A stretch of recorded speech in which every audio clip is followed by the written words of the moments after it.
In this video, I'm going to go over the pros and cons of using Vimeo to live stream.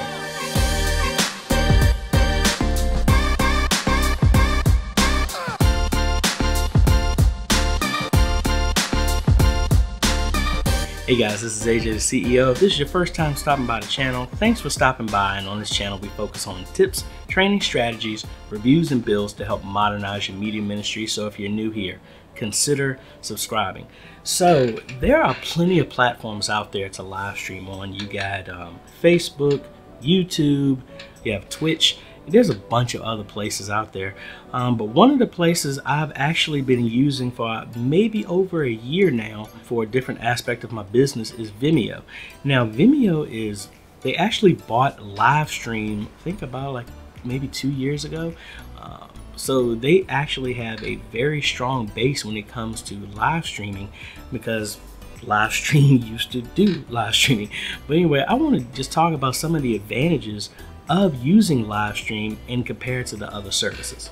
The number one benefit that I love about Vimeo is the only service that I know of that allows you to have multiple concurrent live streams at the same time. So I can go in Vimeo and actually schedule to have a live stream. Say I'm doing a conference, I can have, no, better yet, I'm recording sporting events, and it happens to be at a field where multiple games are going on at the same time.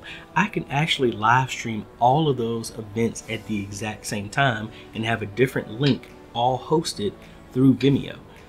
Compared to all the other ones, you could only live stream one, or you would have to use it on multiple different channels. With this one, I have one Vimeo account, but I can have up to 3 events going on live at the exact same time. So that's a great advantage if you're using it. So say that you're doing a workshop or a conference or something like that in your church, and you're offering to live stream it, but you have 3 different rooms that are going on. You could actually offer that and have all 3 going on at the same time. So that's an awesome benefit of Vimeo. Now, one of the cons to Vimeo is actually do the live streaming. It's about $75 a month to do it. So it's not really, I don't think it's a good option for a lot of churches, especially if you have a small budget. Rather go with one of the other free type of platforms. But again, if you are in that realm of it, honestly, that $75 is well worth it. Another benefit of Vimeo is it allows you to actually, kind of like with the tools like Restream and things like that, you can actually stream to Vimeo, but also stream to another service and let it restream that stream for you. So for example, I've streamed games that I'm running to my Vimeo channel, but then I have Vimeo pointing to Twitch. I might have it point to YouTube, have it point to Facebook, or any other site like that, or you can have it point to Restream, and then Restream is going to even more places. So it just allows you to have that type of flexibility inside of it. Another con to Vimeo is that you can't just press go live on the application. You actually have to open up that page in a web browser within 1 hour of you actually live streaming. So if you set up the event and you start live streaming an hour from now, your key works. But if you set up a stream for tomorrow and then you want to live stream, you actually can't just press go. You have to go back in the page to initiate the event and then pick up a brand new key to link, then stream. So it's a minor inconvenience, but just wanted people to know about that. Another pro to Vimeo is that you can actually lock your live stream behind a pay gate. So if you happen to do kind of a pay-per-view type of thing, you can actually live stream that way to where no one can have access to it unless they have paid for it or they have the password to it. Compared to YouTube, you really can't lock that down. If it's unlisted and if somebody shares the link, you can just get in there that way. But again, you can have it locked behind a password if you like. Another pro that I like with Vimeo is, just like with Facebook and YouTube, there are a bunch of algorithms that are running to manage and capture any type of copywritten material that you might not own. For example, I have very difficult situations when we're live streaming our praise dancers, we have to shut that off because normally they're using a performance track that we don't own, that we don't have the rights to. Even times we've had the rights to it, we'll still get hit by that algorithm that will say that that data isn't available, that song isn't available. So they mute the video, do something to the stream, and that's the issue. Vimeo honestly has a little bit more leeway with it to where we've been able to live stream our dance ministry with our music. And again, we weren't using it for nefarious purposes, but we haven't had any issues.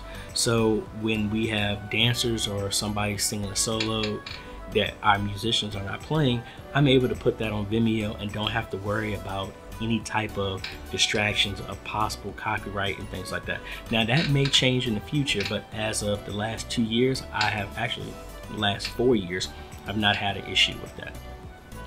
Another benefit I like of Vimeo when it comes to live streaming is that live stream, once you're finished, you can stop that and roll it over very easily into a on-demand site through your paid premium package that you're using with Vimeo that allows you to live stream.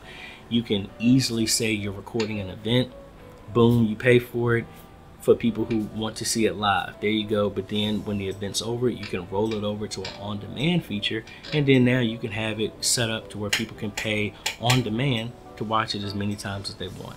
So that's a really awesome feature that's natively built in. Another pro to Vimeo is there are no ads at all. So there's no type of monetizations directly in the video, but that gives you the benefit that when somebody is watching it, you don't have to worry about a little bumper or a little ad that stops at the beginning, the middle, or somewhere through the video or at the end ever showing up on your stream in any way, shape, or form. And that's really about it. I mean, I'm sure they can come up with multiple other cons, but ever since they introduced live streaming, they've been improving it more and more. So one of the other features, I'll add this last one, is that you can set up a recurring event. Just set it up. So say you're live streaming your service, you can set up a live stream schedule for your service, and that I just came up with another one. That URL does not change. So you can set it up once, and then it's always going to be a permanent link. You don't have to worry about it changing, which also goes into your videos. Say you have a video that you've live streamed or posted to Vimeo. That path is the same, but you could always say you live stream, but then you need to edit the video. You can download the video, edit it, upload it back to the exact same link so that you don't have to notify everybody else of a change. So that's another great feature of Vimeo. I've used it multiple times to where we're live streaming something, or we have a video and then, oh, the audio is down, I need to boost up the audio for the speaker or something like that. And then I can always come back, modify it, upload it again, and then we're good to go. So I really like that. The main con I would say to that really stops me from recommending it is just the fact that it's a price. If the pros that I list outweigh the cons, which again, I didn't have that many cons, but the cons I do have are big. But if the pros outweigh it, honestly, it is a great solution. It works with all the other software. And if you do get the premium, they actually, and you don't like OBS, they actually give you a full suite software that will connect directly to their service and any other service to stream to. So it actually, just like OBS, you can have multiple inputs, computers, cameras going to it, and it's like its own little mixer, software mixer for you. So I hope that helps. If you like this type of content, guys, I appreciate a like, consider subscribing, and also hit that bell notification. That way you get notified when we come out with other great videos to help you modernize and grow your media ministry. This is AJ. We'll see you on the next video. Later.